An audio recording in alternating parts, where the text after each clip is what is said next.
Исатай айткандагыдай апашкалардын стили го мынау дейдинчи, прям ашин болду го, үйүнө киргизгенден как будто эски сыяктуу отурат.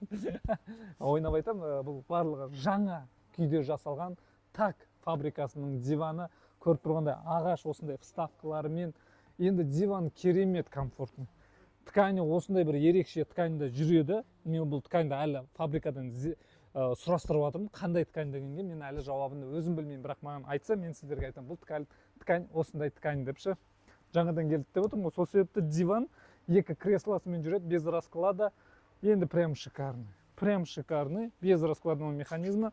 Екі креслосымен, диванның размері 2,30 және 1 метрлік осындай креслоларымен. Отырдың, демалдың ғой, күшті ғой мынаушы.